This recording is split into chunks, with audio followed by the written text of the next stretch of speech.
Anime, reborn as a vending machine, now I want to the dungeon. In this first episode, there is someone who wakes up. He doesn't know why he woke up near a mysterious lake. Shortly after, he recalls the incident that happened to him. At that time, he was casually riding his Vespa on a mountain road. However, the car in front of him, which was carrying a vending machine, was about to drop its cargo. He didn't want the vending machine to fall, so he accelerated to save it. Unbeknownst to him, the road ahead was a sharp turn, causing him to fall down along with the vending machine. After that unfortunate event, he thought his life had come to an end. However, he felt strange because he couldn't move his body. He also heard a robotic voice coming from within him. The voice said, "Welcome, thank you very much, I have been awaiting your arrival, you have received one free product." As a vending machine enthusiast, he was familiar with such voices. Then, when he looked at the reflection in the water, what he saw was a vending machine. It seemed that he had been reincarnated as a vending machine. As a fan, he was touched because he had become a vending machine. However, he still found it somewhat unbelievable. After experimenting, he finally figured out which sentences he could utter. He also tried to find out what else he could do. Then, several lines of text and numbers appeared in his mind. Cold mineral water for 130 yen, hot corn soup for 100 yen. It seemed that those were the products sold within him. Then, there was a system that explained how the products worked. To add products, he had to use points. Points were earned by converting income money. These points could also be used to refill products, replace them, and add functions to the machine. He realized that there was a wide variety of products that could be added as a vending machine. He used 10 points to add iced milk tea. The price of that product was 100 yen. While exploring other functions, he realized one important thing. His body was not powered by electricity. Instead, his points would be used. Every hour, 1 point would be deducted, so in a day, he would lose 24 points. Therefore, he needed to earn at least 24 yen per day to survive. Currently, he still had 900 points, so he could survive for 1 month. Nevertheless, he was worried if there were people passing by the lake. As expected, no one passed by until the next day. However, he saw a figure of a frog emerging from the lake. It was human-sized and wearing a chest protector while holding a club. The frog was curious about the vending machine in front of it. Feeling unfamiliar with the object, the frog attempted to destroy it instead. When it was hit, its durability decreased by 3. If the durability runs out, the vending machine would be damaged and non-functional. The only statuses it possessed were durability and toughness. Other than that, its statuses were valued at 0. It then realized that there were magic statuses as well, although their values were 0. This meant that there was knowledge of magic in this world. The system informed that durability could be restored using points. However, the situation became more dire when the frog called 3 other friends. One of them even brought an axe weapon. The vending machine started searching for any functions within itself that could potentially help. It discovered the skill blessing. The system explained that it was a special bestowal ability from the god and could be obtained without using points. It chose that skill. Afterward, it found the skill barrier, a translucent protective layer that surrounded the user. It could even be configured to allow specific individuals to pass through the barrier. The vending machine finally found the skill it was searching for. The attacking frogs were immediately repelled when the vending machine used its protective magic. However, the frogs still did not surrender and continued to attack. Only in the evening did they finally give up, and the vending machine could release its protective magic. At the same time, it replenished its durability using points. After all those events, it had 311 points remaining. It could survive for another 10 days, but it was still precarious without any customers. Several days later, the vending machine continued to wait for someone's arrival. Then, it heard a woman's voice not far away. The woman was shouting as if she wanted to ambush something, but she couldn't find her target. She felt relieved that there was no one around as she was too hungry and exhausted. It turned out that the woman was a hunter. She wanted to hunt frog monsters to obtain meat for consumption, but she was too tired that none of her attacks hit. The woman suddenly noticed an odd object in front of her. Yes, what she saw was a vending machine. She saw food and drinks inside it. The woman was surprised by the sudden welcome voice. The vending machine then continued to say, "Please insert a coin." She tried to insert a bronze coin, but it was returned to her. The system explained that the coin was not accepted. The vending machine had to use the currency conversion function to accept it. She chose the currency conversion function worth 100 points. Consequently, the prices displayed on the vending machine changed from yen to OA currency. 1000 OA was equivalent to 1 silver coin. The woman noticed the change in price tags. She felt that 1 silver coin was too expensive. However, what could she do? She needed to eat at the moment. The woman finally decided to use her silver coin. She pressed the button for the can with a picture of corn soup.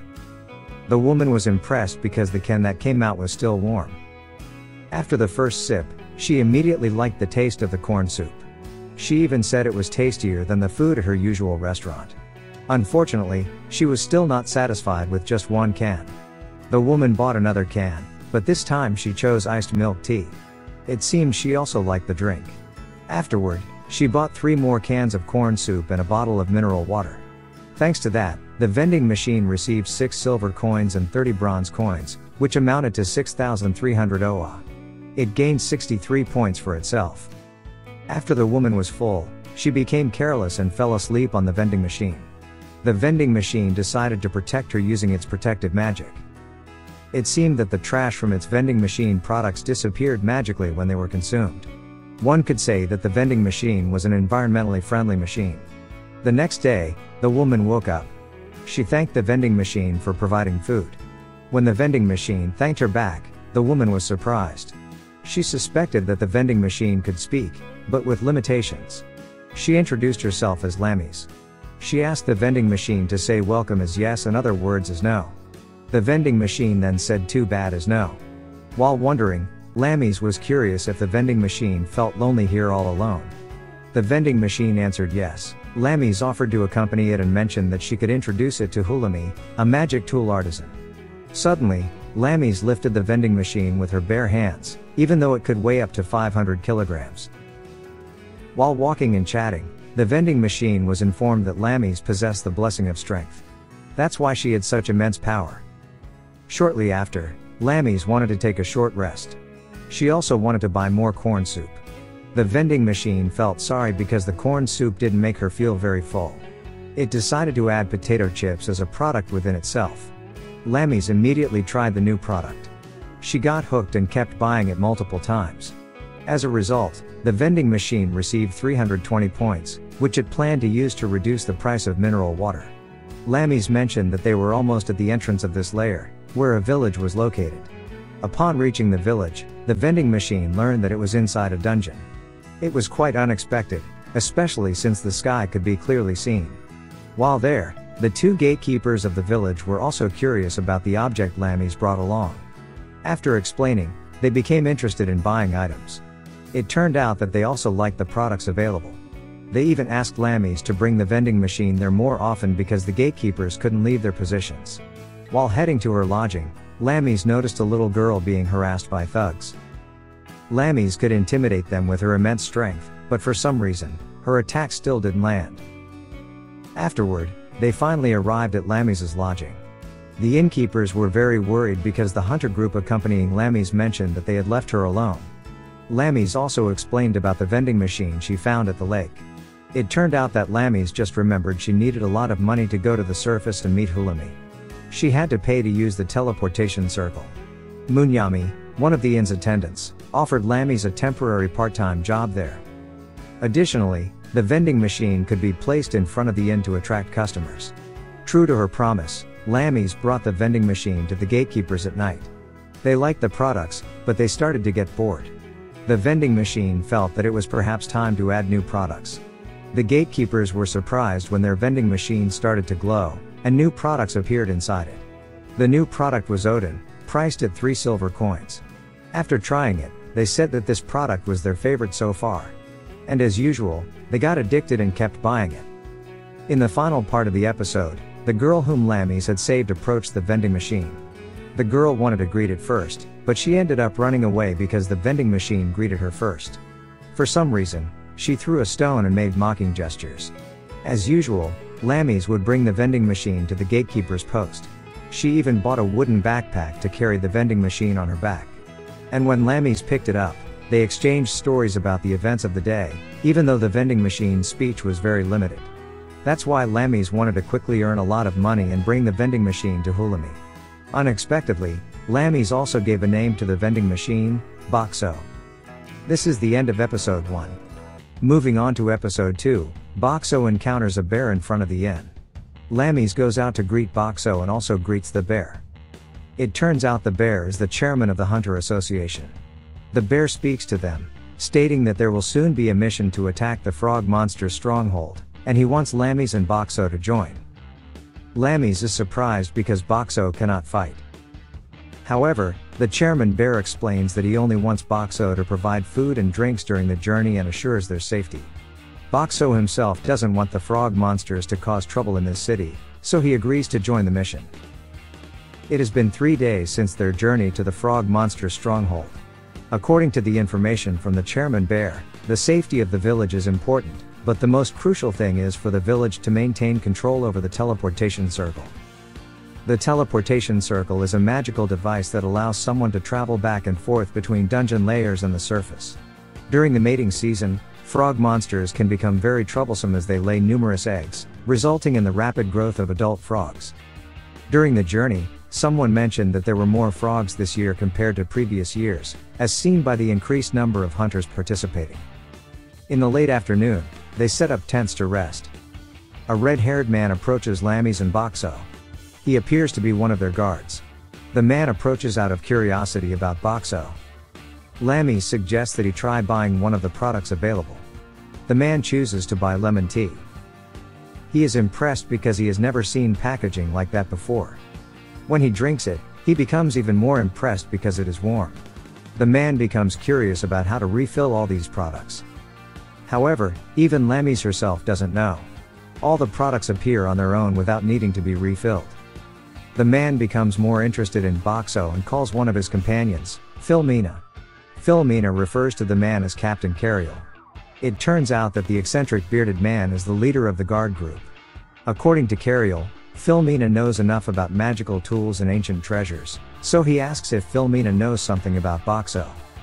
After carefully examining Boxo, Philmina doesn't sense any magical power within him. Cariel doubts it because Boxo can produce items without anyone refilling them. It means that all the items inside him are transferred or stored in another space. According to Philmina, that is usually the case, but there are also blessings that don't require magical power. However, Philmina responds that Boxo cannot use blessings. Unfortunately, she is mistaken. Boxo can use blessings. The sun was almost setting, and it was time for them to rest after setting up the tents and other preparations. To welcome this mission, Boxo had added a new product. The mornings and evenings were very cold, so Boxo decided to include instant noodles in their supplies. The hunters lined up eagerly to buy the instant noodles. Boxo noticed a little girl with white hair who had a big appetite. It seemed that she was one of their guards, along with Lammies. The girl's name was Shui. In the evening, Director Bear approached Lammies and Shui, who were chatting. He wanted to discuss the journey for the next day. It would take approximately 3 hours for them to reach the frog monster's nest. Since Lammies and Boxo's purpose was only to provide food, Director Bear asked if they wanted to join the battlefield or not. Lammies herself was a hunter, so she didn't mind fighting. However, she was concerned about Boxo. To her surprise, Boxo also wanted to join the battlefield. After all, Boxo wanted to protect Lammies. She was his first customer and friend in this world. The next day, they continued their journey. They arrived at a misty and muddy part of the forest. Director Bear then heard the sound of a frog monster horde ahead and ordered the hunters to attack. They were excited because they would receive extra payment for each defeated frog. Lammies also seemed enthusiastic. However, Boxo was somewhat worried because Lammies wasn't familiar with her opponents. When a frog monster approached her, somehow Lammies managed to hit it accurately. It seemed that she became more balanced when carrying Boxo. Although indirectly, Boxo was glad to be able to assist her. After defeating so many frog monsters, there were still some that kept emerging. It was unusual for them to appear in such numbers. Cariel had a hunch that something was amiss. He ordered the other hunters to gather in the middle and not act alone. That way, They could continue to attack while defending themselves. Suddenly, a frog monster ambushed Shui from behind, and Lammy's tried to protect her but seemed unable to. It was at that moment that Boxo used his protective magic and sent the frog monster flying. Shui thought that Lammy's had cast the protection spell. However, Lammy's didn't feel like she was using magic, which meant Boxo was the one responsible. Boxo felt that he needed to expand his field of vision to be more helpful. He didn't mind using 1000 points for that function. Then, Lammy's asked Boxo to let her know if there was an enemy approaching from behind. Boxo would say, "You might get a reward as a signal." In the midst of the battle, Cariol was impressed by Lammy's strength and agility in evading attacks. He even felt embarrassed and didn't listen to Boxo's warning about an enemy from behind. Reluctantly, Boxo had to use his protective magic once again. Cariol was even more surprised to see Lammy's producing the protective shield. However, she denied it and stated that it was Boxo's power. Boxo sensed ill intentions in Cariol's mind, considering him a potential threat. After some time, the frog monsters in that area were finally defeated. To receive payment, they had to cut off the tongues of the frog monsters. Cariol only instructed his members to do it and didn't do anything himself. Of course, his members protested. They said that Cariol became their captain because he could order them to do disgusting things like that. For now, Cariol felt that their payment was sufficient after defeating so many, but if they wanted more, they had to go to the front lines. Philomena reminded Cariol that their task was to protect Lammy's and Boxo. Philomena would agree if Lammy's and Boxo agreed as well. Upon hearing this, Cariol tried to persuade Lammy's to go to the front lines. Lammy's was willing to help if the troops on the front lines encountered any problems. After they fought on the front lines, some hunters were injured. Lammy's carried them one by one to be taken to the cart, and Boxo helped by providing them with free isotonic drinks. Director Bear thanked them because the Foolish People's Troop had also helped on the front lines. The Foolish People's Troop referred to Cariol's group, although no one knew why it had that name. Director Bear didn't expect the number of frog monsters to be greater than anticipated. Director Bear and Cariol came to the conclusion that the evil Frog King might have risen. If that were the case, the assistance of the Foolish People's Troop would be very useful. Director Bear also asked Lammy's and Boxo to stay there and provide food for the injured hunters. At night, Boxo was alone because Lammy's was still busy assisting the injured hunters. Then, someone tried to steal coins from inside Boxo. Boxo made a sound, startling the thief. Boxo then dispensed bottled water for free. When the thief tried to take it, Boxo immediately dispensed hot corn soup, causing the thief's hand to burn. Fortunately, Lammy's had returned by then. She threatened the thief not to mess with Boxo. Some time later, the guards saw a flock of scared crows flying. And indeed, the evil Frog King was approaching them. Lammy's took Boxo and hurriedly left the scene. The forest pigs that were pulling the cart refused to move out of fear. Feeling sorry for them, Lammy's set the forest pigs free. Other hunters protested against Lammy's actions. As a result, Lammy's was willing to pull the cart on her own with her own strength. Boxo was confused about what to do. As he looked at the list of products that could be added, an idea came to his mind that might hinder the evil Frog King. Boxo replaced all the products inside him with cola. Lammy's and the other hunters took the cola without knowing Boxo's intentions. After that, Boxo used his new function, the ability to transform. He transformed from a regular vending machine to a vending machine selling Mentos. Lammy still didn't understand what to do with the two items. With limited communication, Boxo could only give instructions with the voice command, "Please insert the coin." Lammy's mistakenly thought that she needed to insert a coin even though the items had already been dispensed. In those critical moments, the tied-up thief woke up and panicked upon seeing the evil Frog King. The other hunters silenced him with Mentos, and he felt suffocated and asked for water. The hunters then poured cola into his mouth. They were surprised to see the cola bursting out of the thief's mouth. Because of that, Lammy's understood what Boxo was trying to convey. The other hunters joined Lammy's in helping. They put Mentos into the cola and aimed it at the evil Frog King's eyes. In doing so, the evil Frog King was hindered, allowing the Foolish People's Troop and Director Bear to chase after him. After a fierce battle, they managed to defeat the evil Frog King. The hunters thanked Boxo for his assistance. Director Bear apologized for allowing the hunters to be separated. Lammy's also apologized, feeling that it was her fault. With this, their mission was completed, and they could return to the village. This is the end of episode 2. Continuing on to episode 3, Lammy's and the other hunters have successfully defeated the frog monster and are currently on their way back to the village. There were no strange occurrences during their journey home, but as they approach the village, they notice a lot of smoke coming from that direction. It seems they can't relax just yet. Lammy's becomes very worried about Munyami and the innkeeper in the village. Trying to reassure her, Boxo attempts to say something to calm her down. Fortunately, Lammy's can more or less understand him, and she becomes calmer. Upon reaching the village, they find signs that something has been dragged through the village. The first place Lammy's heads to is the inn. The inn building is now completely destroyed, and there is no response when Lammy's calls out. If not calmed down again, Lammy's might insist on entering the ruined building. Finally, Boxo tries to stop Lammy's with his limited language skills. After thinking calmly, Lammy's is convinced that Munyami and the innkeeper have taken refuge elsewhere. Most likely, they sought safety at the Hunter Association. When they arrive at the Hunter Association, they find the corpse of a giant two-headed snake.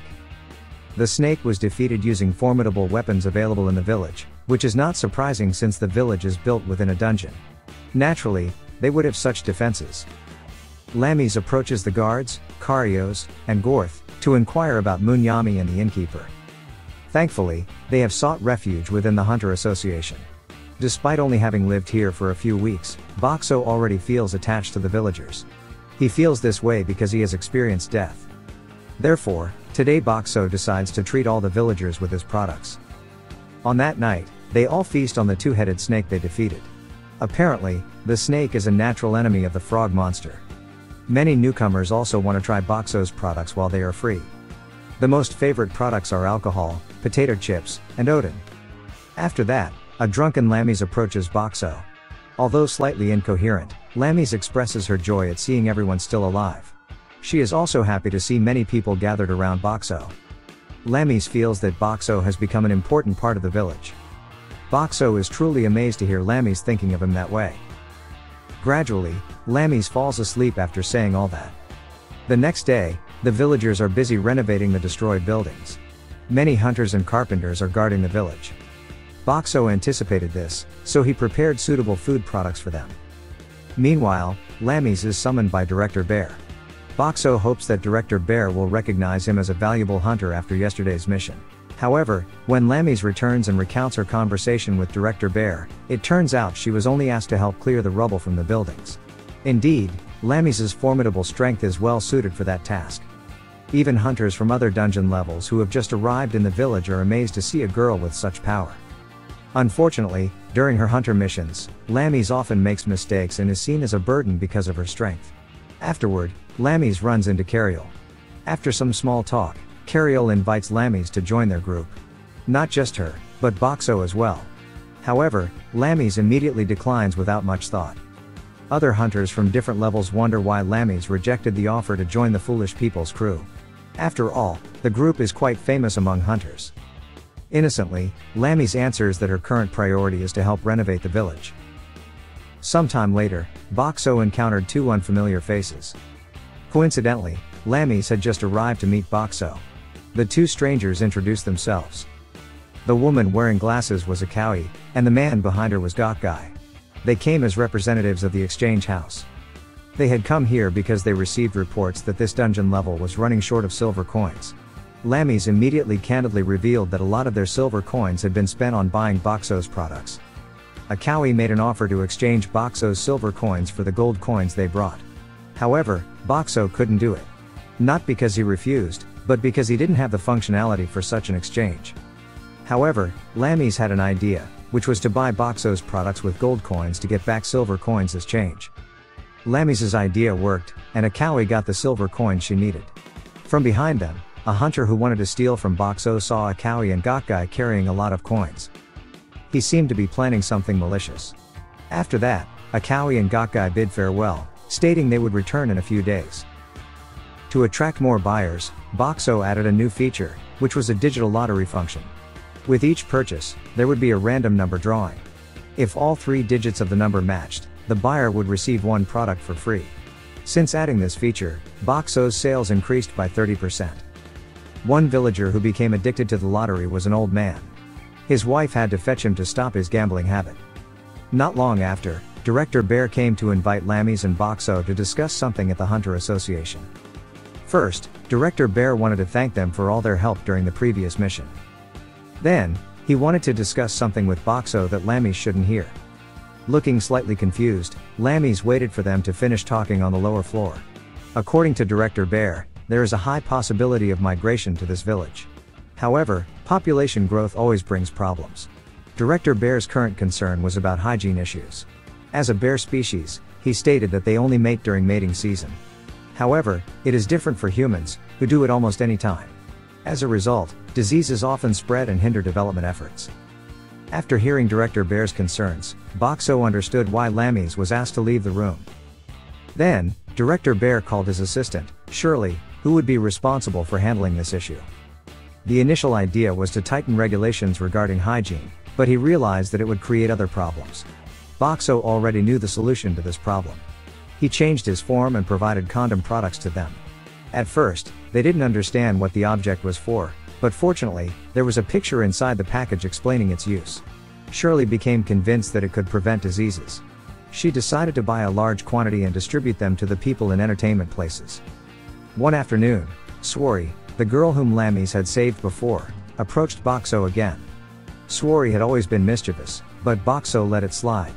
When Sworry's pranks failed, her bodyguard would take care of her as usual.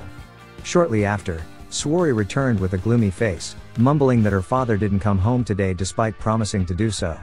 When she faced Boxo, she was puzzled as a drink suddenly came out without her inserting any coins. Unlike before, Sworry thanked Boxo for this. Later, during the evenings, Lammies would occasionally take Boxo to the lobby where the bath was located. There, Boxo would change the products according to the needs for bathing, like underwear, shampoo, and others. However, the most popular item after taking a hot bath was flavored fruit or coffee milk. As usual, the elderly lottery addict was trying his luck again. This time, he brought his granddaughter, May, along to buy something. He also introduced her to the lottery system. According to the old man, if you win it, you'll be happy for a whole day. May bought a bottle of mineral water and tried her luck. At first, the first two digits showed the same number, and usually, the old man failed at this point. The last digit was always the most difficult. However, unexpectedly, this time the last digit also matched. The old man couldn't believe that his granddaughter won on her first try. As May won the lottery, she chose another bottle of mineral water for free and gave it to her grandfather. He regretted that it was already evening, so the happiness wouldn't last long. Still, May was content for this day as she could spend time with her grandfather and grandmother. The old man was deeply moved hearing his granddaughter say that. The next day, Chief Bear inquired about the truth of Boxo's mimicry skill. As rumored, Boxo indeed possessed such a skill. Chief Bear wanted to ask Boxo to use that skill for something specific. He wanted Boxo to hide in a crime-prone area and identify the criminals. Before that, Chief Bear wanted to test the effectiveness of Boxo's mimicry skill. Boxo was placed in front of the Hunter Association building. Normally, Boxo would be easily visible without using the mimicry skill. Yet, Lammies was already making a fuss, searching for Boxo's whereabouts. Munyami informed her that Boxo was busy with Chief Bear, so Lammies stopped looking and resumed helping with the renovation. Until the evening, Boxo managed to go unnoticed by anyone. Both Lammies and Sworry were frustrated as they hadn't met Boxo at all that day, unaware that Boxo was actually right in front of them. They started talking about Boxo. It seemed that for a few days now, Sworry had been wanting to buy Boxo from Lammies at a high price. However, Lammies didn't agree. She said that Boxo was never hers to begin with. Sworry was still curious about what was inside Boxo. He clearly wasn't an ordinary magical tool. But Lammies herself didn't know for sure. All they knew was that Boxo understood what they said and answered their questions. Lammies speculated that Boxo might be a human. Boxo himself hadn't expected to hear that answer. After Sworry left, Boxo suddenly released the mimicry skill, surprising Lammies. As usual, Lammies wanted to share everything that had happened during the day with Boxo. This is the end of episode 3. Continuing to episode 4, Boxo is currently being transported by a horse-drawn carriage with a group of unknown people. He has been on the carriage for 8 hours. Back in the village, these people claim to be emissaries of Director Bear. They said they were taking Bakso to a place to provide food. Among them, Bakso realizes there is the hunter who once tried to steal from him. At first, Bakso gave him the benefit of the doubt, thinking he might have repented and wanted to do honest work. Bakso didn't worry too much since they claimed to be sent by Director Bear. However, after 8 hours, Bakso finally realizes that he is being kidnapped. As a precaution, Bakso checks his points. He currently has 11,346 points and can use protective magic for only 3 hours. It's already late afternoon, and the thieves decide to take a rest. To be cautious, Bakso records their faces with a security camera. The hunter who once wanted to steal from Bakso starts bragging in front of him and threatens Bakso to provide food and drinks. However, Bakso refuses, and the hunter attacks him with a knife, causing 1 point of damage to Bakso. The boss of the thieves orders the hunter not to hurt Bakso further. Although their target is the coins inside Bakso, the boss believes Bakso himself has a high value. However, the boss becomes slightly annoyed after being mocked by Bakso. The boss heard from the hunter that Bakso can heal himself. The hunter witnessed it during a previous mission. So, the boss orders the others to punish Bakso, but not too severely. Bakso's damage is not too severe, but he can't remain passive either. Fortunately, the system notifies Bakso that he can use 1,000 points to increase his defense by 10. Bakso agrees to do it. When the thieves attack Bakso again, their weapons bounce off, and Bakso takes no damage. Then, the boss orders them to stop the punishment. However, he panics when Bakso doesn't heal himself as the hunter claimed. Suddenly, Bakso provides drinks for everyone. The thieves think Bakso has become obedient after being punished, so they drink the beverages without hesitation. As it turns out, the drink provided by Bakso is carbonated and tastes awful. During his lifetime, this drink was one of the 10 worst drinks in the vending machine.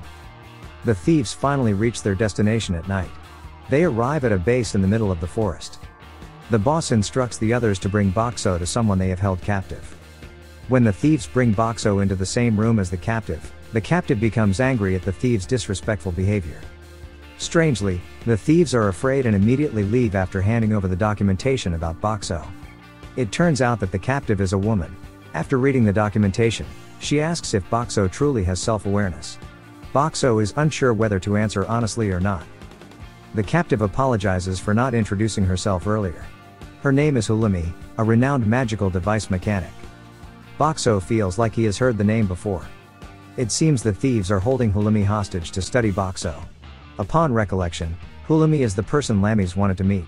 Learning this, Bakso decides to say welcome. According to the documentation, the word means yes. Hulumi is amazed because this is the first time she has encountered a magical device that understands human language. Hulumi reveals that she once experimented with giving artificial intelligence to magical devices. From the experiment, she concluded that it is impossible to achieve with current technology. Excitedly, Hulumi becomes thirsty.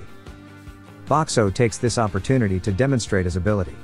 To Hulumi's surprise, the drink that comes out of Bakso tastes delicious and warm. After that, Hulumi started asking various questions to Bakso. Based on his answers, Hulumi learned that Bakso is a magical device with a human soul inside. Currently, Bakso doesn't have an owner. He still retains memories from when he was human. One question that Bakso couldn't answer is why he needs coins. Some are indeed used to replenish products, but he also adds other functions. Bakso feels it's better to demonstrate it directly. He transforms into a different form that sells different products. Hulumi is even more amazed now. She becomes curious if there are other things Bakso can do. Then, Bakso uses his protective magic and shows that he can control who can enter and who cannot. Not only does Bakso have many functions, but he can also use blessings. Bakso is far more extraordinary than any ordinary magical device Hulumi has encountered. Surprisingly, it is Bakso who is impressed by Hulumi's skills. She can understand many things about Bakso on her own. It's already midnight, and Hulumi is now sound asleep.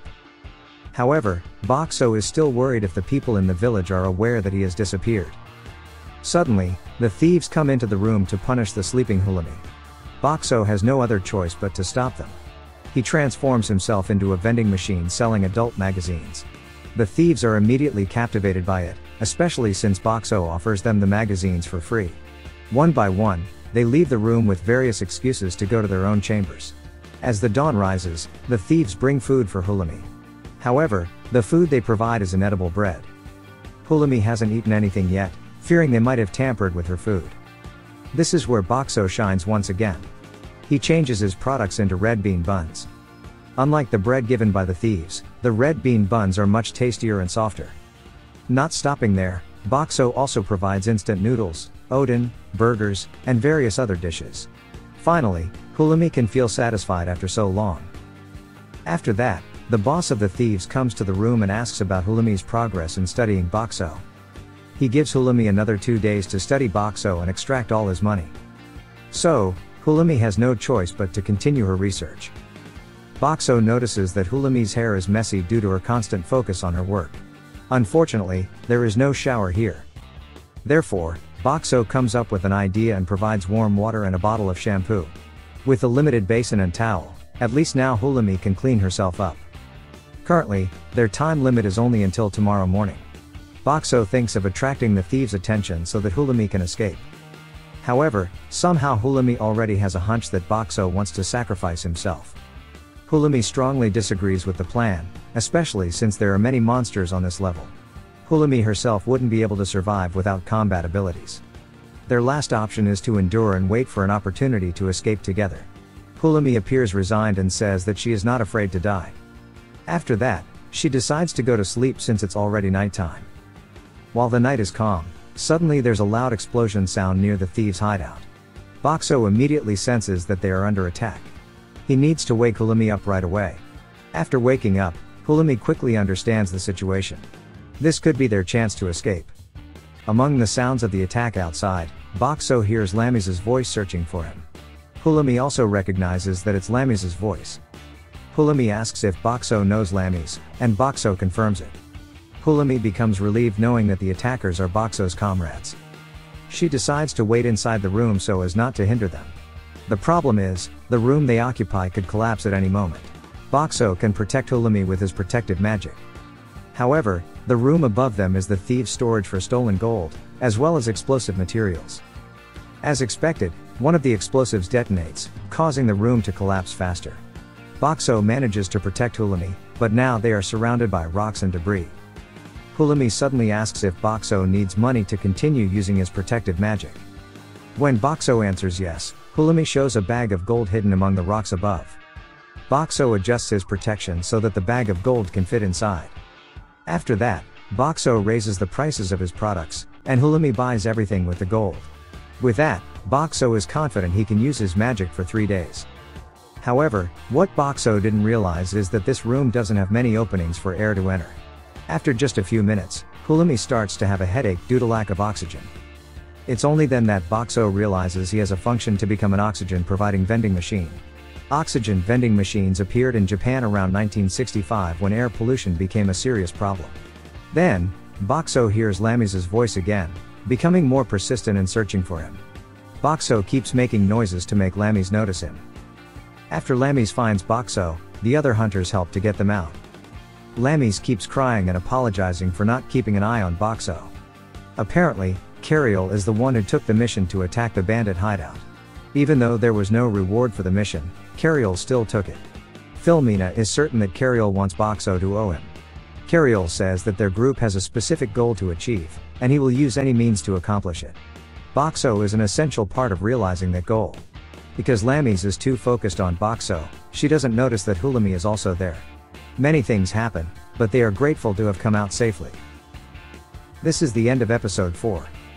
Continuing to episode 5, we are shown the past of Lamiz and Hulumi. They were at the river, trying to catch fish, not using fishing rods but relying solely on Lamiz's tremendous strength. With one powerful strike, the water in the river splashed, causing many fishes to fly onto the land. Hulumi was sure that Lamiz's parents would be delighted with the abundance of fish. However, Lamiz didn't seem too happy when Hulumi brought it up.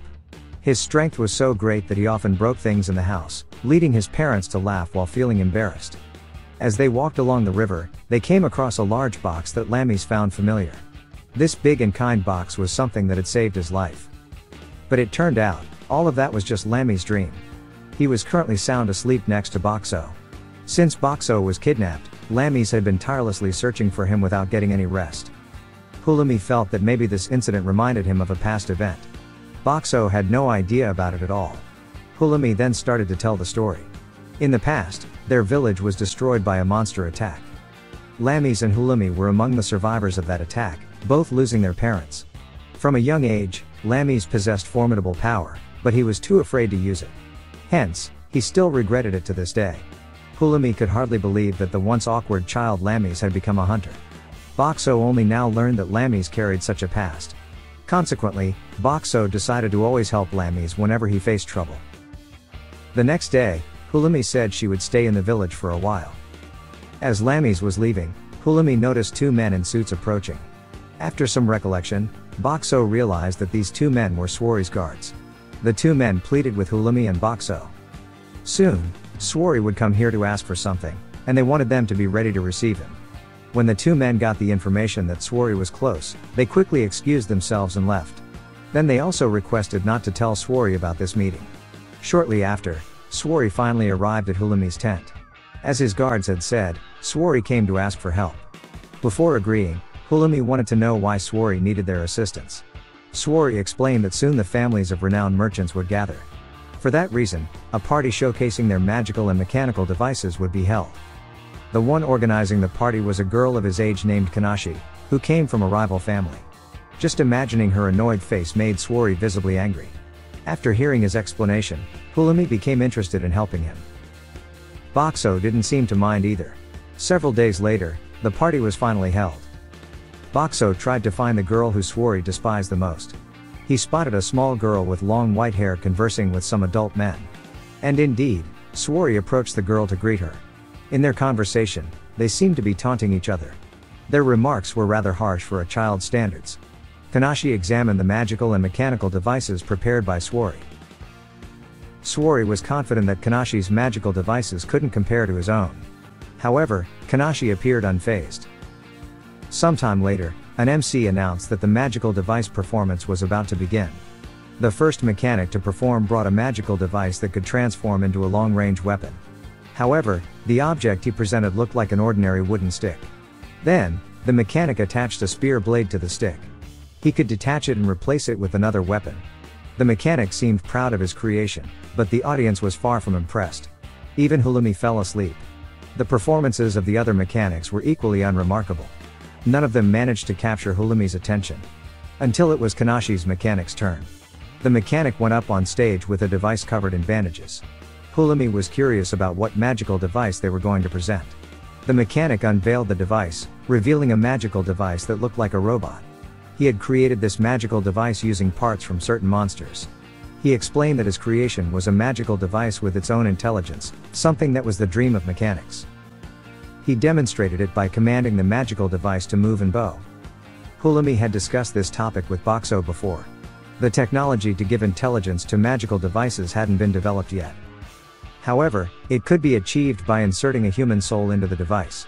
Still, this method was considered dangerous and was prohibited by the Magical Device Mechanic Association. In the past, a mechanic had violated this rule, leading to the destruction of an entire city. In other words, the magical device before them currently had a human soul and could pose a threat to the village. During the performance, the magical device suddenly acted strangely. For some reason, it uttered the word kill, even though it wasn't designed to speak. Hulumi's worst fear had come true. When the mechanic attempted to deactivate it, the magical device realized that the mechanic was responsible.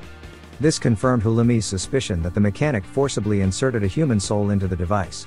Hulumi asked Swari's guards to distract the magical device. When given the opportunity, she attempted to target the magical seal on its neck. This seal held the human soul and also contained mind-controlling magic.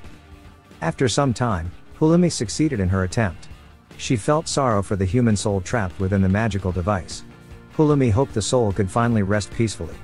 After all the chaos, the mechanic felt sad that his years of research had been destroyed. Hulumi considered the mechanic despicable for being so proud of his crude methods. To her, what the mechanic did was insignificant, it was just an illegal act. The other mechanics were surprised to learn that the girl before them was Hulumi. Apparently, Hulumi was the one responsible for explosions and fires at the Magical Device Mechanic School. She had also created a powerful sleeping potion that put the entire school to sleep. Hulumi felt embarrassed as they discussed her dark past. Meanwhile, Swari declared that he had defeated Kanashi. Thankfully, this incident could be considered a success. However, it seemed they had completely forgotten the reason Bakso came to the party. Currently, snow has started falling in the village. Bakso is attending a meeting with some villagers who own local shops. They are discussing the arrival of Chain's restaurant in this dungeon lair. They are worried about not being able to make a living, especially with winter approaching. Bakso now understands why he was called here, to find a solution to this problem. Munyami offers to give Lammy's a discount at her shop if Bakso agrees to help. Bakso cannot refuse when it involves Lammy's. However, he realizes that this is a significant responsibility. He decides to seek the opinions of Hulumi and Lammy's as well. The next day, Lammy's, Bakso, and Hulumi are observing Chain's restaurant from outside. The owner of the restaurant notices that they are spying on it. He recognizes Bakso, who is widely talked about. After that, they also try to enter the restaurant and taste the food. They are not overly impressed with the taste. Perhaps because they are used to Bakso's products, this restaurant doesn't seem particularly special. After seeing this, Bakso has an idea for this issue. The local shop owners hold a second meeting. They plan to compete while Chain's restaurant is still offering opening discounts. They will create new menus to prevent losing customers during the discount period. Munyami wants to get their opinion on her new menu, pasta, but of course, she cannot do so herself. Instead, Lammy's and Hulumi do it for her. They think it tastes quite good, but the seasoning is still not as strong as Chain's restaurants. Bakso agrees with their assessment. Suddenly, Bakso changes his form. He presents ready-to-eat pasta products for Munyami to try. Bakso hopes she can learn from these products. The other shop owners immediately ask Bakso for suggestions as well. Then, Bakso presents various ready-to-eat foods such as fried chicken, takoyaki, crepes, and more. After trying the food samples, the shop owners are ready to develop their own dishes based on what they've learned. The next day, they open small shops in front of Chain's restaurant. Some people decide to buy from these shops because the queue at Chain's restaurant is too long.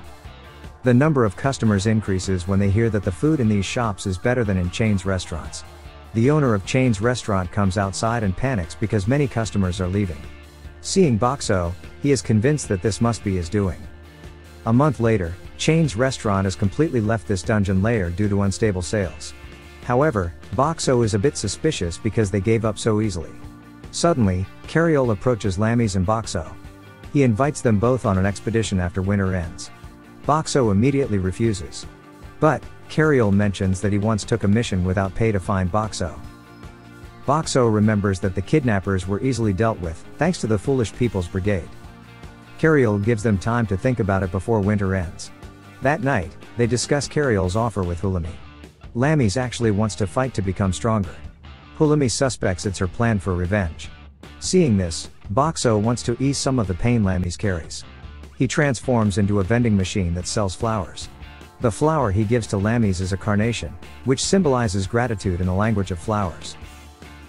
This is the end of episode 5. Continuing on to episode 6, Bakso once again recalls Lammy's past as narrated by Hulumi. As spring approaches, the hunters will become active again.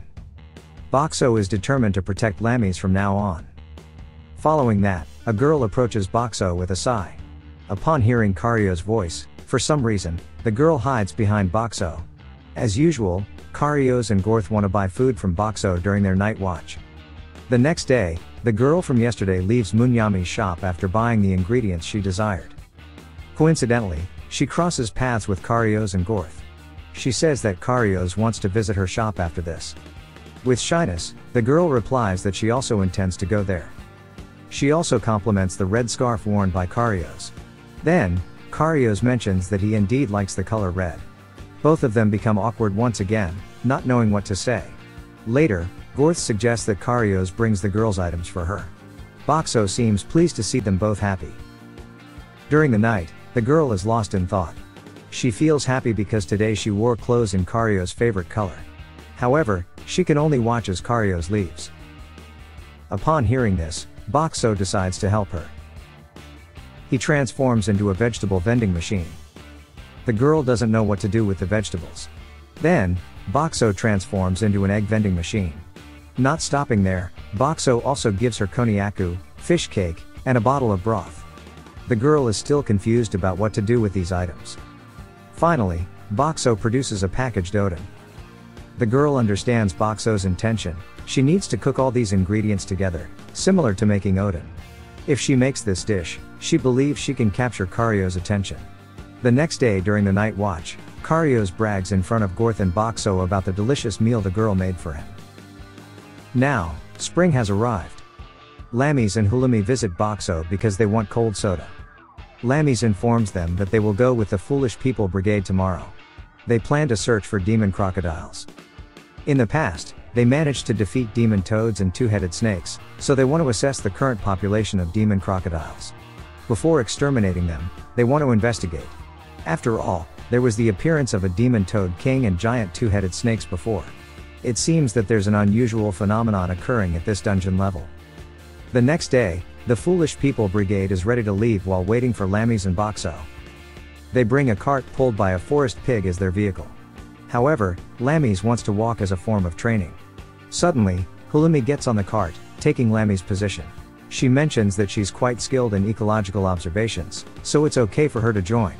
And it turns out that Director Bear also requested her presence. They begin their journey. Shiro and AKA are at the front driving.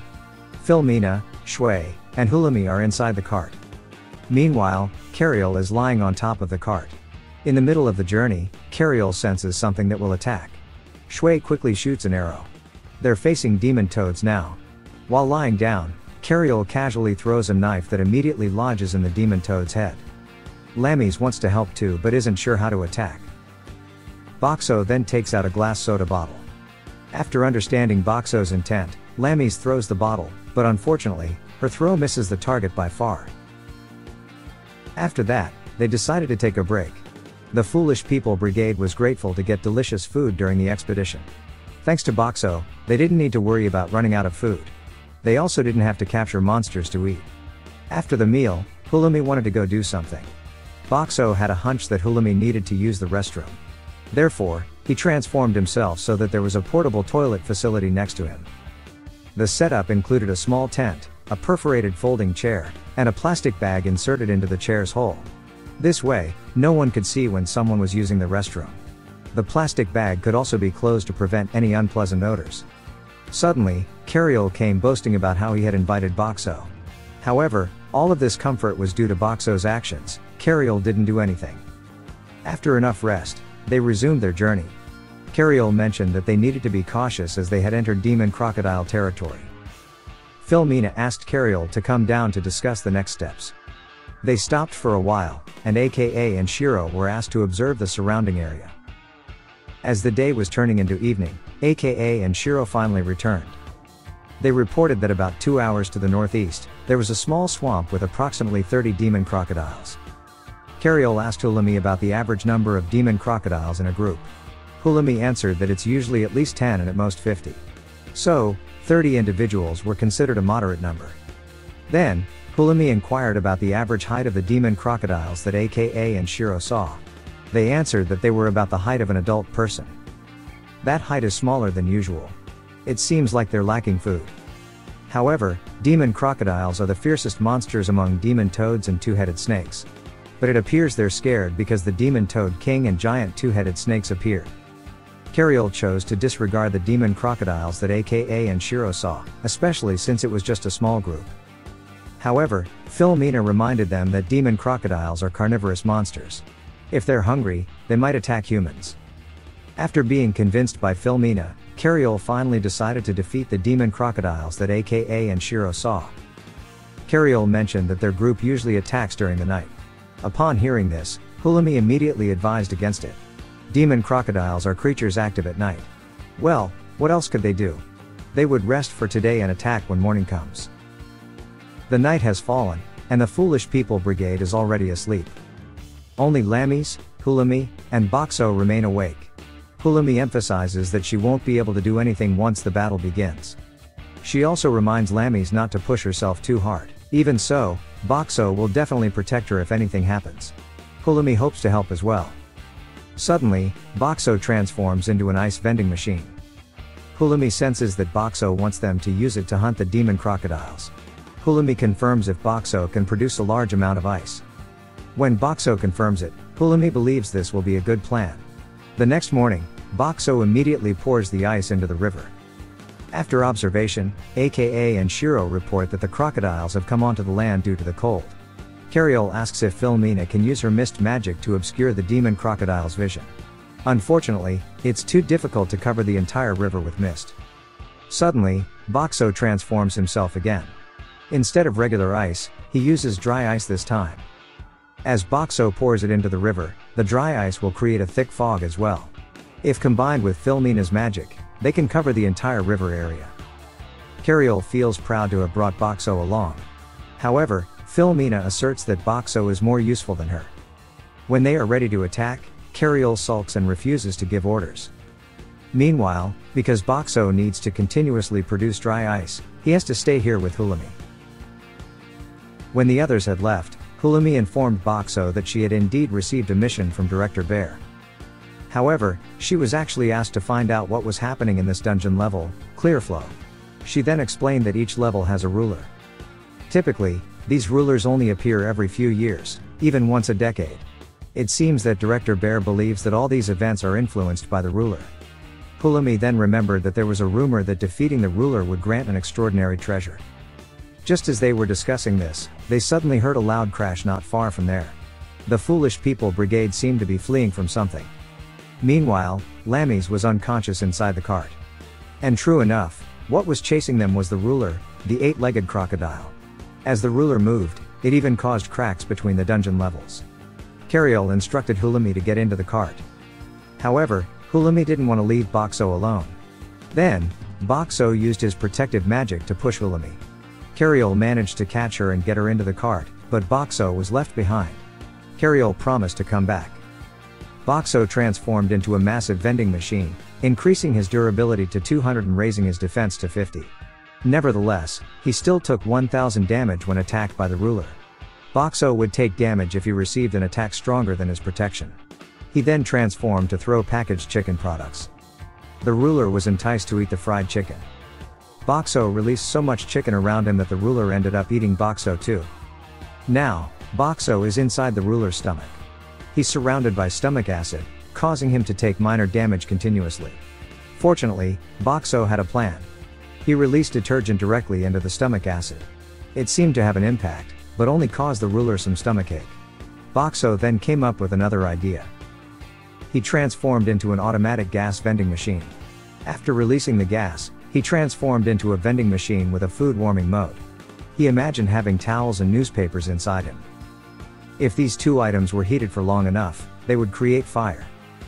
Boxo took out burning towels and newspapers directly into the gas, causing a tremendous explosion. The explosion was so massive that now only the ruler's skeleton remained. Then, out of nowhere, a coin with a crocodile image fell in front of him. Perhaps, that was the treasure Hulumi had mentioned. Suddenly, the ground from the explosion started shaking violently. Boxo fell down to the level below. In that moment, he was reminded of Lammy's crying. This is the end of episode 6. Currently, Boxo is plummeting rapidly towards a lower level. He's attempting to reduce his speed by transforming himself into an automatic balloon vending machine. Unfortunately, he cannot inflate the balloons quickly enough to produce more. Then Boxo has an idea to increase his speed in his current state. He spends 10,000 points to boost his speed by 10. This allows him to inflate balloons much faster. However, it turns out that all the balloons still cannot slow down his descent. Nevertheless, Boxo has another idea. He transforms himself into a cardboard vending machine toy. Due to its lightweight nature, he can finally descend safely. After passing through the clouds obscuring his view, Boxo spots a gigantic maze below. He recalls that Hulumi once mentioned the existence of a massive maze beneath the Clearflow Lake level. As a precaution, Boxo decides to take some photos from its security camera. These photos might come in handy when combined later. Now, Boxo has safely descended into the maze. In front of him, he sees a coin with a crocodile emblem that fell alongside him earlier. Unfortunately, Boxo cannot retrieve the coin. He decides to explore possible functions that could help him obtain it. To his surprise, he discovers that he now possesses over 1 million points. Boxo suspects that he earned these points by defeating the eight-legged alligator ruler. Consequently, he now has more options for spending his points. He is interested in the increase vending machine level function. When he selects it, The system suddenly informs him that he has been promoted to rank 2. This opens up more choices for Bakso to change his form. Coincidentally, he can now transform into a coin-operated vacuum machine, commonly found at car washes. Finally, Bakso manages to obtain the crocodile emblem coin. However, it seems that the coin has no discernible effect. It merely serves as proof of defeating the level ruler. Nevertheless, there doesn't appear to be any harm in keeping the coin. Afterward, Bakso's body suddenly starts flashing red. The system notifies him that the changes he made are about to exceed the 2-hour limit. Bakso must revert to his original vending machine form. He only now realizes that there is a time limit for changing into different forms. The next day, no one had arrived in the area yet. However, Bakso could still relax because he had purchased the solar panel function. This allowed him to save a lot of coins when the weather was sunny. Suddenly, Bakso heard a commotion not far away. He saw a group of cat-bear creatures being chased by monsters. One of the cat bears had a wounded leg, but its friends couldn't bear to leave it behind. Bakso intended to help them. He made himself invisible, and as the cat bears passed by and the monsters closed in, Bakso threw some milk bottles in their direction. Fortunately, this was enough to make the monsters retreat. The cat bears were surprised as the pursuing monsters suddenly disappeared. Feeling relieved that they were safe again, Bakso revealed himself. They were puzzled by the contraption in front of them, which hadn't been there when they passed by it earlier. When Bakso greeted them, the cat bears appeared frightened. Bakso didn't want them to leave as there might not be anyone else on this level. So he transformed into a heavy food vending machine and dispensed fried chicken for them. The injured cat bear, Suko, suspected that the contraption in front of them was selling something. The gray-furred cat bear, Pell, couldn't resist the smell of fried chicken before them.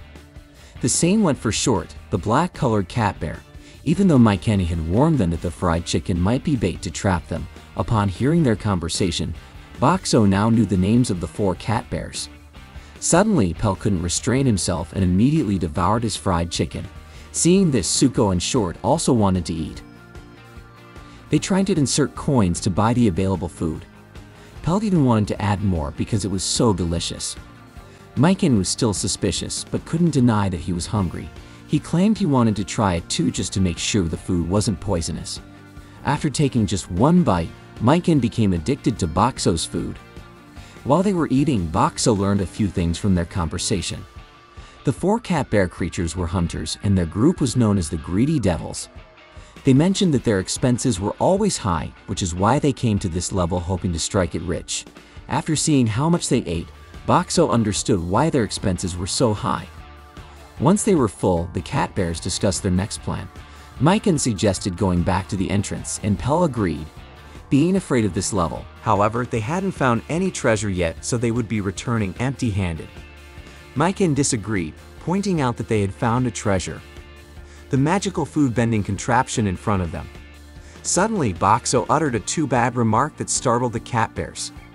Pell suspected that maybe the magical device reacted to their words. It responded very promptly, making them wonder if it had a consciousness of its own. Bakso had been eagerly awaiting them to think that. However, when Bakso greeted them with a welcome as a yes, the cat bears retracted their previous statement because Bakso's response didn't make sense. Bakso tried to counter with a too-bad remark, but it only convinced them that Bakso was just reacting randomly. Bakso felt really foolish. At least they would take him to the entrance. However, as Bakso suspected, they couldn't lift him with empty hands. Bakso could turn into a cardboard like earlier, but that would only scare them. Therefore, Bakso added a new function, a pair of wheels underneath. Seeing how practical this magical device was, the cat bears intended to sell it to Chain's restaurant to become wealthy. Of course, Bakso strongly disagreed with that plan. After walking for a while, they approached the place where the giant demon had appeared and chased them earlier. Upon hearing this, Bakso decided to demonstrate his protective magic to them. The shield surrounded Pell and Short, but it made them wary, thinking Bakso was imprisoning them. Finally, Bakso decided to release them to dispel the misunderstanding. However, they still remained suspicious because Bakso could only say limited sentences. Then Bakso wanted to try an interesting function that had caught their attention, which was digital writing. Unfortunately, the sentences that could be used were also limited. To make matters worse, the writing was in Japanese, which the cat bears obviously couldn't understand. They thought the magical device had rejected them. Frustrated, Boxo brought out the fried chicken again to keep them with him. Fortunately, they could be persuaded with just that. Shortly after, they heard the sound of the giant demon. As the cat bears ran, Boxo intended to fight the demons again. He transformed into an oil pump machine and spilled oil to make the demons slip. However, for some reason, Boxo had been feeling a loud rumble not far from there. It turned out the noise came from a giant skeleton engulfed in flames, the flame skeleton. There was no choice but to run. Luckily, the cat bears had also taken Boxo with them. After Flame Skeleton left, they could finally relax a bit. Flame Skeleton was the ruler of this level. Originally, they had come here to obtain treasures by defeating Flame Skeleton. But after seeing its form, their confidence waned, so they decided to take a break first. That night, Boxo noticed 3 small flaming skulls approaching them. To wake up the cat bears, Boxo used a loudspeaker. Once they were awake, they were puzzled as they didn't know the weaknesses of these flaming skulls. That's when Boxo pulled out bottled water. With it, they could extinguish the flames on the skulls and destroy them without any trouble. Upon closer observation, they turned out to be quite agile in battle. Because of the recent events, Pell was even more impressed with Boxo. When they needed it, he could provide meat and water as if he could think for himself. However, all of this was shattered when Boxo uttered welcome. The next day, they were almost at the entrance. Suddenly they stopped because they heard a battle ahead, although Boxo couldn't hear anything. It seemed that the cat bears had excellent hearing. Afterward, Short decided to check the situation ahead. Upon returning, he reported that Chairman Bear was up ahead. Boxo felt relieved to hear that someone he knew was nearby. Short also mentioned an extraordinary hunter who was continuously defeating monsters in one strike while shouting Boxo. Short also heard the hunter saying, "I won't rest until I beat him." Suddenly, the cat bears felt that Boxo had become extremely heavy to push. Eventually, Boxo resigned himself to being pushed towards Chairman Bear. When Lana saw Boxo, she immediately ran to hug him, causing Boxo to take 120 damage. Not only Lamis, but Hulmi and the Foolish People's Brigade were also present. Kiryu was very worried when he couldn't find Boxo. When they informed Lamis that they had left Boxo behind, she stared at Kiryu with a terrifying gaze. They didn't know what would happen to him if he couldn't find Boxo. By the way, Chairman Bear expressed his gratitude to Maiken and the others for finding Boxo. However, they were confused about what Boxo meant. Chairman Bear then explained that Boxo was the name of the magical device they brought along. It had the ability to understand living creatures. Still, they were skeptical because Boxo kept saying welcome. Then Lamis explained that the sentences he could say were limited, so welcome was interpreted as yes, and too bad was interpreted as no. Maiken tested Boxo with some questions, and indeed the answers made sense once they understood the meanings of welcome and too bad. They felt embarrassed because all this time, Boxo understood everything they said. Boxo and the others are still at the entrance of the labyrinth. Director Bear then approaches Boxo. He tells him that their main goal is indeed to rescue Boxo. They could return now if they wanted to, but Director Bear says they still have another purpose here. More precisely, it's a request from the Foolish People's Brigade. They want to defeat the Flame Skeleton, the ruler of this labyrinth level. This monster has the potential to threaten other hunters if left unchecked. Kiryu then arrives after Director Bear finishes speaking. Kiryu will explain why they want to defeat this level's ruler. All members of the Foolish People's Brigade have a goal. They have decided to do whatever it takes to achieve it, even if others consider it foolish. Kiryu then asks if Boxo knows about the legend in this dungeon. The legend says that anyone who can reach the last level of the dungeon and meet its requirements, their every wish will be granted. Although some have reached the final level, none have been able to conquer it. Kiryu himself doesn't know what the requirements are, but that's what they're after. There are rumors that the person needs 1 coin from the level's ruler for each wish to be granted. Boxo realizes that the coin he has, the one with a crocodile emblem, might be what they're talking about. The Foolish People's Brigade has 8 members. However, Akka and Shiro share the same wish. The same goes for Kiryu and Filmina, so there are a total of 6 different wishes. Currently, they only have 3 coins. Boxo then thinks that perhaps he can use his coin to grant a wish. Carryoil heard from Ptolemy that Boxo has a human soul inside him. He offers Boxo the incentive of becoming human if he helps the Foolish People's Brigade. However, it's clear that they must reach the final level to do so. To enhance their abilities, they continue moving from one level to another, defeating the level's ruler if they appear. Afterward, Carryoil asks if Boxo saw the coin after defeating the 8-legged alligator. Boxo confirms that he did, and he even kept it. Carryoil feels relieved after hearing this, and so Boxo and Lammas agree to assist the Foolish People's Brigade. After all, Lammas wants Boxo to try her cooking. The next day, they began preparations to defeat the Flame Skeleton. Director Bear distributed a map of the labyrinth. However, Boxo realized that the map was entirely inaccurate. Earlier, Boxo had taken a photograph of the labyrinth from above with his security camera, but he wasn't sure if he could display the photo. However, as usual, Boxo used a new function to overcome this. At the product retrieval point, there now appeared an image of the labyrinth that Boxo had taken. Director Bear was very impressed. He even said he would give a bonus from the Hunter Association. With that image, Filmina updated her map. After walking for a while, Director Bear said there was a large trap ahead. They would use this trap to defeat the Flame Skeleton. Ptolemy wasn't sure if the level's ruler would fall into a trap in its own level. However, they would activate the trap manually, so if it wasn't active when the Flame Skeleton passed by, they could still trigger it.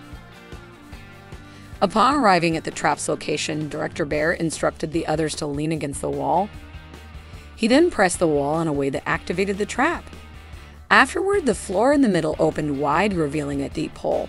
The hole's height was twice that of the Flame Skeleton. The plan was to lure it directly above the trap and drop it. However, even if the Flame Skeleton fell, the ruler wouldn't be defeated so easily. So Filmina and Boxo would be responsible for spraying water to extinguish the Flame Skeleton's fire so the others could attack the ruler, which was just bones. Although asked to do so, Boxo wasn't sure if he could fill the hole with water using only bottled water. However, as usual, he found a new function to accomplish this. Now, Boxo transformed into a paid watering device. Fortunately, there were pictorial instructions that helped them understand how to use it. Ptolemy gave it a try, and it turned out the sprayed water was quite strong and abundant. Although it would still take several days, at least they were confident that this method could work. Unfortunately, there was one problem.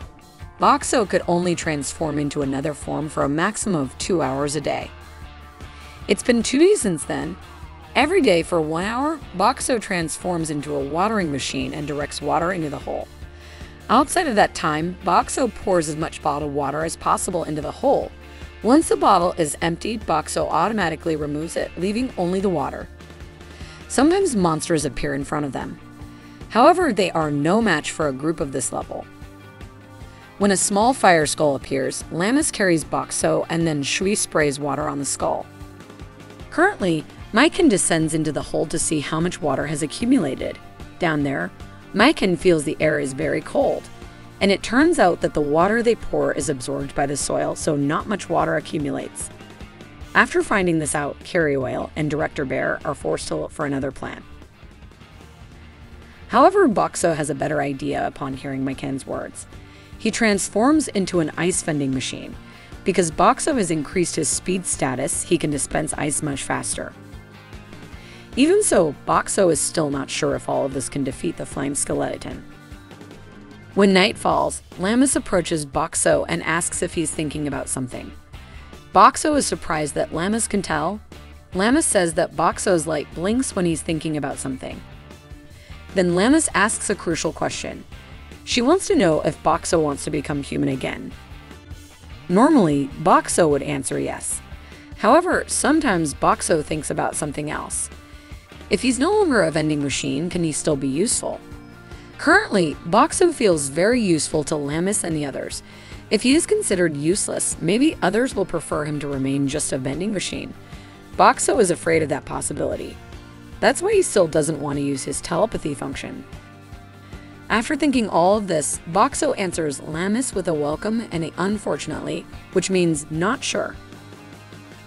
Lamis herself really wants to talk about many things with Boxo. She has also mentioned wanting Boxo to taste her cooking. Upon hearing that, Boxo becomes more motivated. Perhaps these two reasons alone are enough to become human again. Several days have passed. The hole has been sufficiently filled with water and ice, so it's time to put the plan into action. As planned, the flame skeleton heads in their direction. When it's directly above the trap, Maiken immediately presses the wall to activate the pit trap. And just like that, the flame skeleton successfully falls into the hole. They are cautious because there should be steam coming out, but for some reason no steam appears at all. The fire on the flame skeleton's body has already disappeared. The only one who knows the reason for this is Boxo. In fact, the ice Boxo dispensed was not ordinary ice, it was dry ice. Dry ice is solidified carbon dioxide. When the flame skeleton fell, the hole was filled with carbon dioxide, while the fire wouldn't ignite without oxygen, and carbon dioxide collected at the bottom because it's heavier than oxygen. However, even so, flame skeleton didn't suffer fatal injuries from just being thrown into the pit. Carry oil then decides to go down while the fire has been extinguished. However, Boxo immediately prohibits it. The hole below is filled with carbon dioxide, and entering it would be toxic to the body. While they're thinking, flame skeleton begins to climb out of the hole. If Boxo doesn't act, the others will descend into the carbon dioxide-filled pit. Boxo suddenly transforms himself into an adult magazine vending machine. Upon seeing this, Lamis feels embarrassed and hits Boxo hard. When right above the hole, Boxo transforms again into a massive vending machine with very heavy weight. Combined with the impact from above, Flame Skeleton can't bear its weight and is instantly crushed. Nevertheless, Boxo still receives 12 damage. Lamis was genuinely angry because Boxo had acted recklessly again. She wanted to follow him down, but Boxo still didn't allow it. After Boxo retrieved the coin he obtained after defeating Flame Skeleton, he used a balloon and his protective magic to rise back up. Lamis and the others were, of course, surprised by the method Boxo used. After the hole was sealed again, Lamis immediately approached Boxo. She didn't want Boxo to do something crazy again in the future. However, Boxo didn't respond. If he could save them, maybe Boxo would do it again. After that, Carry Oil wanted to ask Boxo something. He wanted to know if Flame Skeleton dropped a coin in the hole. Boxo then took the coin from the product retrieval point. However, Kulumi quickly grabbed it before Carry Oil could. Kulumi said the coin belonged to Boxo after all. He was the one who defeated Flame Skeleton. Carry Oil understood this, which is why he wanted to buy the coin from Boxo. He offered to buy it for 100 gold coins. In terms of points, that's equivalent to about 100,000 points. Director Bear also mentioned that the price was appropriate for a ruler's coin. So Boxo happily sold the coin. Besides, he already had a ruler's coin, so he didn't need another one.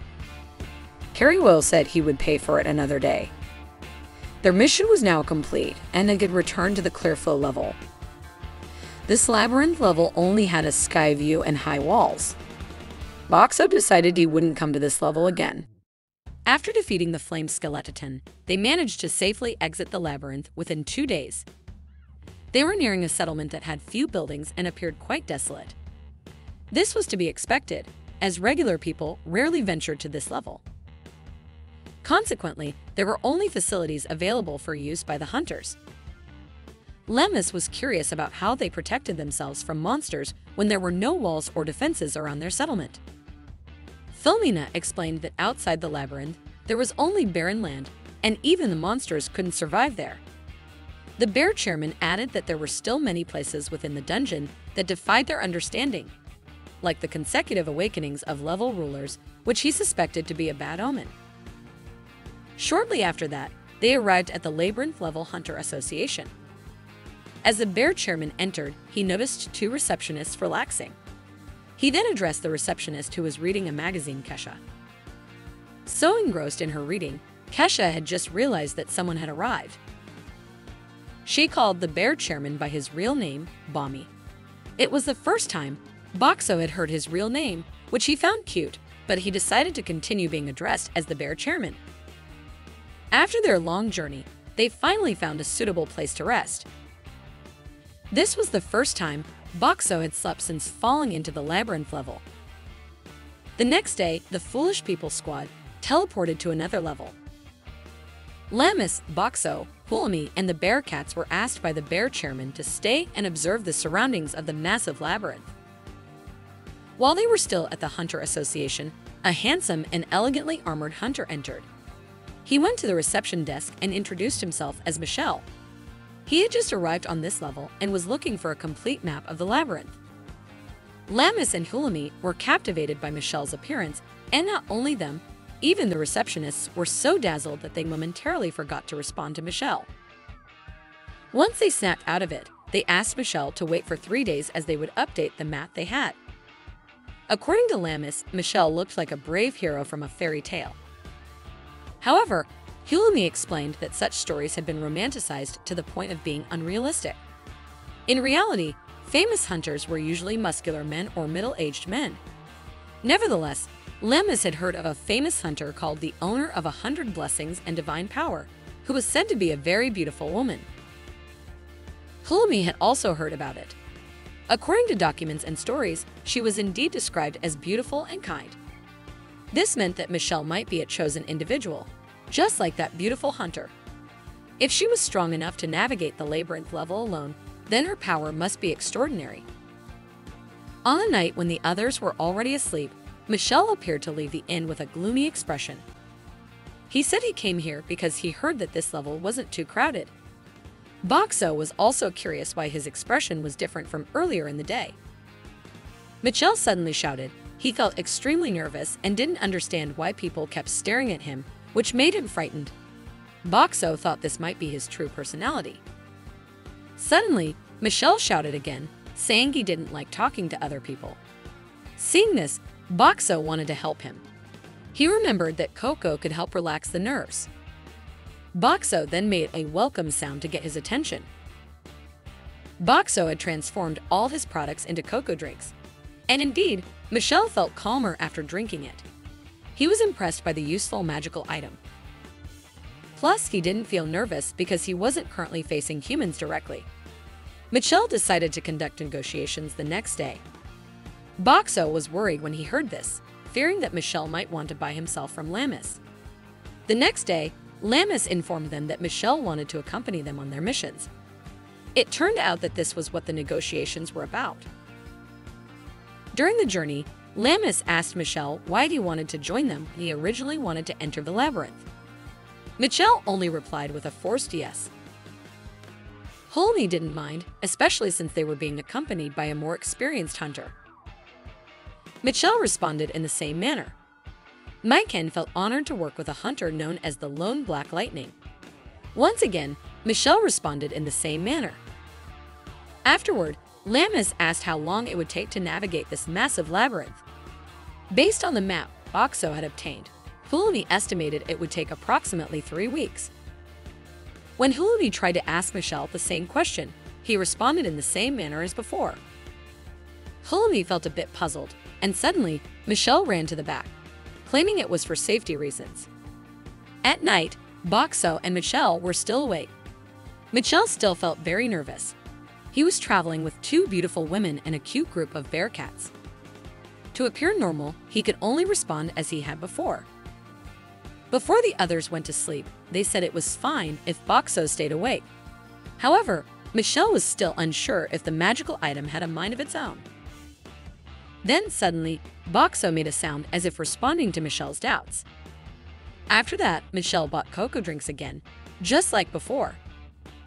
He felt extremely calm when doing so, even though shopping usually stressed him out. 1 week had passed, and the days had been normal with no fights at all. However, today Lammis seemed a bit off. Hulami also noticed this and advised Lammis to rest in the carriage if she didn't feel well. Still, Lammis insisted she was fine. When Michelle also told her to rest, suddenly Lammis's body swayed as if she was about to fall. Fortunately, Boxo quickly transformed into a box, allowing Michelle to catch Lammis and prevent her from falling. Boxo then realized that this happened every month. Lem has always experienced this condition. Boxo suddenly remembered that a woman would go through menstruation. He transformed himself into a sanitary pad vending machine. Initially, Hulumi didn't understand why Boxo had changed. After Boxo produced the sanitary pads and was examined by Hulumi, she realized that this device would be useful for Lamis due to its exceptional absorbency. Not only that, Boxo transformed himself into an automatic clothes washer to clean Lamis' clothes. Now, 2 weeks had passed. According to Hulumi, they could return to this level's Hunter Association in 3 days. After the previous incident, Michel became more confident and joined the others for meals. He also seemed to adapt well. Later, Maiken sensed something from a distance and asked them to stop. Pell also tried to sniff it out and mentioned that there was a scent of 4 or 5 humans coming from the front. They didn't know what they were talking about, but from their voices, it sounded like men. Suddenly, Michel apologized and said that those people were probably there to incarnate him. He wanted to go alone to avoid involving Lamis and the others. However, Lamis immediately stopped him from acting alone. Lamis and Hulumi assured him that their safety was guaranteed as long as Boxo was with them. Boxo then demonstrated his protective abilities. They made a bet: if Michel's attack didn't hit them, he would have to stay with them. But if it did, Michel could go alone. Boxo had great confidence in his protective abilities. Michel unsheathed his sword and launched a powerful dragon-projected attack. Boxo's protection held, but it cost him 500 points. The attack was incredibly powerful. Even an 8-legged alligator attack cost 1,000 points. This meant that Michel had about half of that power. So, eventually, Michel agreed to stay with the group. Lamis, Boxo, Maiken, and Michel moved forward to observe these people. Maiken was now sure that there were 5 individuals. Michel could also sense that 3 of them were skilled swordsmen, while the other 2 were likely magic users or possessors of blessings. Lamis was surprised that Michel could sense this from such a distance. Shortly after, they finally encountered the group of 5 people. Without hesitation, they stated that they had come to kill Michel. The leader of the group inquired about Lamis and Maiken, who were behind Michel.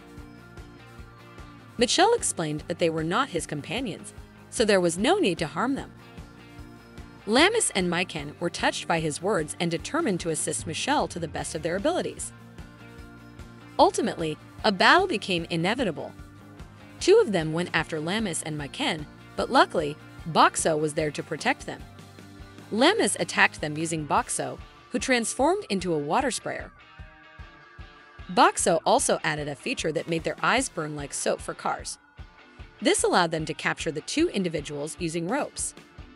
Meanwhile, Michel only had to defeat the leader of the group, and it didn't take him long to do so. Whatever he did, Michel moved incredibly fast and defeated the person in an instant. After the battle was over, Michel thanked Lamis, Boxo, and Maiken for their help. Then, Michel asked Lamis to call the others over. He would stay here to interrogate these individuals.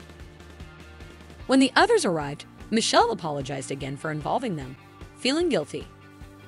Lamis mentioned that she was used to being involved in such matters because of Boxo.